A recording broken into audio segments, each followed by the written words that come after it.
Hey, it's Kevin DeWitt here. Welcome back to the Mixing on a Home Music Studio course. In this video, we're going to talk about sends.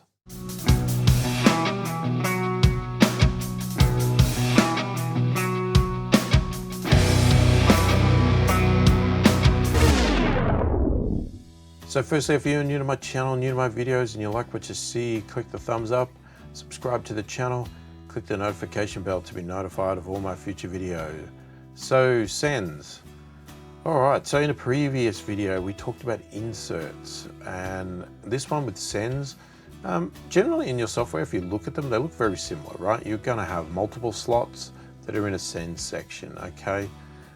These are different though. We're not loading plugins in a sends. What we're doing is, it's sort of, the terminology is in the word. We are going to send audio to another track, to a bus, to something. Okay, we're going to send it somewhere. We could send it even out to a piece of external equipment if that's what you so choose.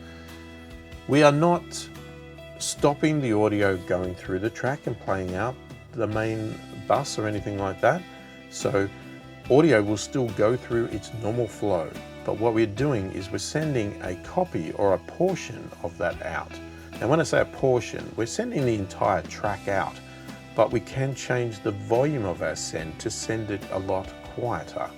We can send it a lot louder as well if we wanted to, or we could just send it exactly as is, send it all the way out, okay, at full volume, whatever that volume will be. Now, why would you do that? Okay, generally what I would do is we might be sending to an effects track, right, which we'll talk about in another video shortly. So it may have reverb on it or something like that. We might decide to send this audio to a reverb track. So what we've got is our dry track that goes through to our output, and then we send the audio to another track to get processed by reverb, and then that comes to the output and basically gets blended together. So we've got our dry and our affected track going together. We might send it to a compressor, whatever else. We might send it to something entirely different. We might send it to a different bus to be processed in a different way. We might send it somewhere to get a small portion added distortion, and that sort of thing. So again, we'll talk about effects tracks and how that gets used and that to go with it. But the concept of sends is that we would send it to something like an effects track to get processed while keeping our dry track intact with only the plugins and things like that we have on the inserts, but we send the audio out to get further processed by something else, a portion of it, right? So a duplication of it. Now, similar to inserts, we can set our sends to be either pre-fader or post-fader. And again, it's going to depend on what you want to do. If we send it pre-fader, then we are sending our audio at its full volume based on the audio recording, right? What we have imported into our track. That might be because you want to send it without having any impact. So when we're mixing and we're changing the volume of our track, we're changing the fader, we do not want that send impacted. We want that send to send the audio file without any impact by that fader. So we can make the fader changes and this send will not change. What we send over to the other track will not be adjusted. So we would have that set as a pre-fader then. If we have it set as a post-fader, the opposite happens. As we mix, as we change the volume in our fader, so does the volume of the copy of the audio that gets sent to the other track. So it will impact what appears at the other track and how it gets processed, because we will be sending a lower or bigger volume depending on where we set the fader and that sort of stuff. So again, it's sort of a decision you need to make based on what the purpose of this send is and what you're trying to achieve out of it. So let me just show you some real world sort of concepts here and show you how I do sends in Cubase, on my computer, so you can see it in the real world. So if we open up, let's just say, let's have a look at this banjo here.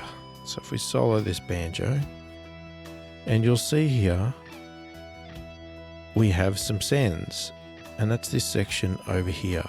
Now, it looks similar to the inserts, but the inserts is where you place your plugins. Sends is basically us sending the audio signal of this banjo to another track. So it's not the routing of it. So this banjo track is still routing out to the guitar stem. So it's going direct to the guitar stem. But what we're doing is we're also offshooting to the, so in parallel, the audio signal out to another effects, another track. So that could be anything depending on your DAW and what it allows you to send to. It could be a bus or it could be something else.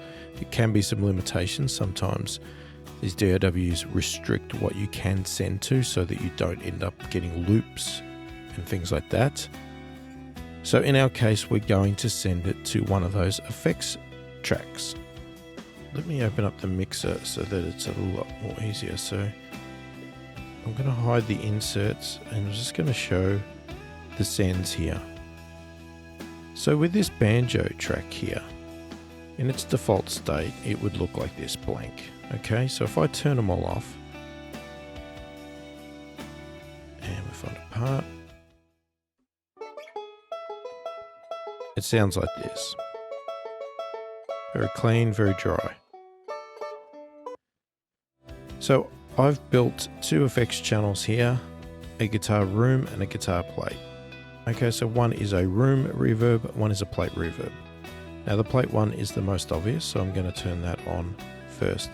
So what we do is we find our, basically click on our send and we pick a channel to send it to. So we would send it to the guitar plate and then we need to activate it. And we have a level control. So if I leave it at 0, that means we're sending the entire signal to the effects channel. Now keep in mind, we are still routing the original audio to the guitar stem. So in theory, what we're doing is we're going 100% dry and 100% wet. And then what we do is we control it with our level of our send. And this is determining how much of our audio or what volume of audio are we going to send to our effects channel. So when it's at 0, we're sending basically 100%, we're sending it full. So if I play the audio and have it turned off, then I'll turn it on.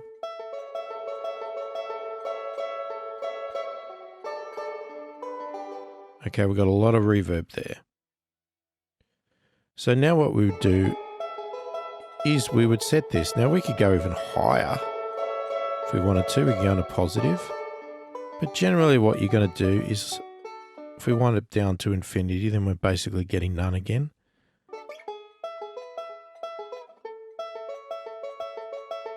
Just sort of wind it up till you get a nice level that you're happy with.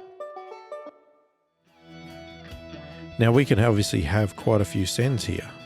So we're not limited to just a couple here, because you could see when I was in the other window here, we had all of these sends that we can place on here. So we can build up a lot of different processing here. We could send it to multiple reverbs, some delays, some distortion effects channels, anything you can think of, we can send audio to. And you can see if I switch to a different channel, I've got these all sending to the same plate and the same room. So we're saving on resources. So instead of applying that reverb plugin on every one of these tracks individually, I've got it instantiated once on the effects channel, and I'm sending all of these tracks to that same effects channel, and they're all getting processed by that reverb. Now that does two things. Like I said, it saves on resources, so it reduces your hit on your CPU and things like that. But what it can also have, it can also gel the instruments together better, because they're all being fed into the same reverb. They start to come together and get a sense that they're in the same room, in the same location, because they're being impacted by the same reverb or the same delay, whatever you're doing there. Okay, so that's all pretty simple. So the only other real setting to this is this little button here, which again on your DAW will depend on how it's set up. We've got a pre and a post fader. So at the moment this is defaulting to post, and what that means is that it's also getting impacted by the fader of the track. So if we switch back over here, okay, and if we pay attention to the plate here, so let's say I send this at 100% or close to it. All right, we're sitting up about here. Now if I reduce the fader, you'll see that drops off. And that's generally 90% of the time the way you're going to want to operate. Okay, because you want the reverb to be directly controlled by this fader as well, because what happens is the other way to do it is we can switch it over to pre-fader. So what that means is that it's sending the audio to this plate or this FX channel prior to the fader. So if we had this back at our level where we were, not too bad, but if I reduce the volume of this, our reverb is still up here. So suddenly what we've got is we've lost the dry signal and we've got just total wet. So it makes no sense to do it this way, because you can see that it's every time you change this fader, you're throwing the balance of the reverb or the delay or whatever else on this track off. You're throwing it off. Now where I would use a post fader could be in regards to something like this. Okay, so if I show you what I've done here, so let's turn this on. So we've got a mono effects channel here, and I've basically got a little bit of EQ just to filter out some low end, top end, so it doesn't take over our mix. And I've got an 1176. Okay, and what we're going to do is I'm going to send to that channel. I'm going to send the full amount, and let's put it pre-fader. So this is basically a parallel compressor, right? So I've got this compressor set up to the way I like it. And what I would normally do is I would actually turn the volume down on the channel track. Now normally with our effects, I leave it at 0 and I control everything through the sends. But in regards to a parallel compressor, I will turn that down, and we will feed our audio into here, and we'll see we get compression, and then I'll bring this up to blend in some of the parallel compression to add some weight to the track. But I don't adjust this compressor. So once I've got this set, this is where I leave it. So the problem with that is that if we have this set to post fader, if I turn the fader down, you can see it's not compressing anything because there's not enough signal going there. But if I put it to pre-fader, suddenly all of our signal is going there. The fader does not matter. And then I can turn this up. Now, again, it means that if I did that, I've got no dry signal and I've got a full wet signal. But of course, that's not the way I operate. So I would turn that up there. I can see it's already compressing, but I can't hear any of it at the moment because I've got the fader down. Now I start to blend it in.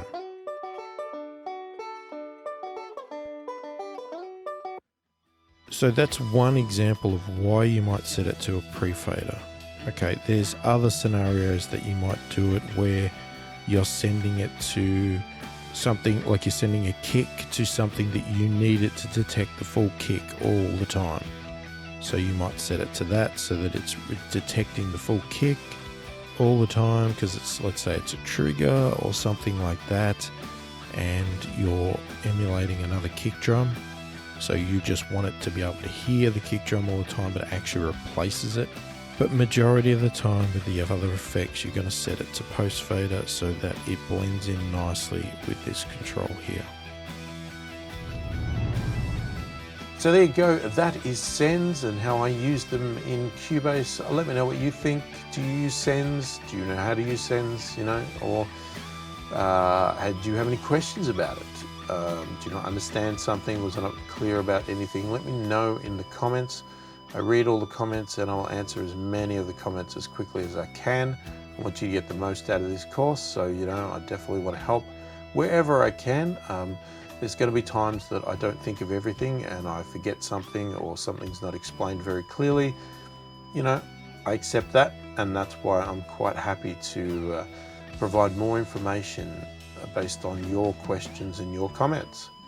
If you like the video, please give it a thumbs up, subscribe to the channel, click the notification bell to be notified of all my future videos. Hopefully you've enjoyed the video. Thanks for watching, and I will catch you in the next one.